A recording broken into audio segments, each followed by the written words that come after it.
We've had a lot of people who've engaged with us over the peach pecan bread pudding. And so we thought we would show you a few more ways to take that great recipe and then whatever is in season, whether it's apricots, cherries, blueberries, you can make it work in a bread pudding.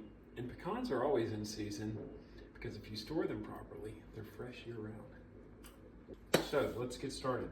You start with some eggs.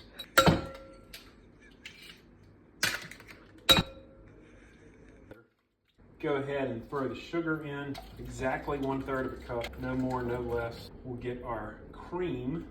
All of these things blend together and start to make that delicious custard that's gonna go in there. Along with the pecans, a great vanilla is a secret to the secret recipe. So this is vanilla beans that I just pulled out of the pod. I also many times use vanilla extract. We're gonna get that broken up. We're gonna add our milk. So all of those are in there except for the butter. And voila, we have the base of our bread pudding. Now, here's where it gets exciting. So we took a French brioche. I turned it into crouton-sized pieces, threw it in the oven at 160 Celsius. Just kind of dried them down so they're not crunchy. They have a little give, but they're much drier because we want to soak up all of that beautiful stuff in there.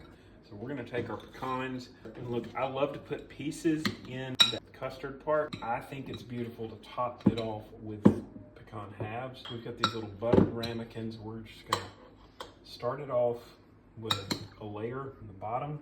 So we got a little bit of bread pudding and pecans in the bottom, and then we're gonna top it off with fruit in the second layer. I have these beautiful cherries, fresh from the market. We'll go heavy on the cherry on this guy. This is going to be our cherry apricot. So you can make it with one fruit you love, with all the fruits. You can make it just plain. It all works together. We're going to top these off with just a little more, cover them all the way up. And this guy is going to be ready to pop in the oven. These parts sticking out are going to get goldeny brown because of that egg wash on them. We'll also top it with just a half pecan on each of them just to kind of dress it up.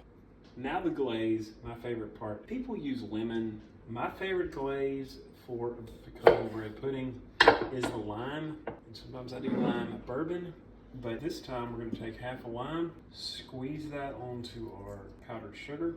Then we're going to take a couple of these cherries. So I'm going to chop this guy up. It's kind of going to get just muddled in there. It will turn this whole thing into a beautiful deep pink cherry lime glaze. Plenty of sea salt in this to make that sweetness work. Drizzle a little bit of this. Oh my gosh. It's actually better than I surprised myself. Because I was doing the recipe for you guys, I took my time and perfected every step.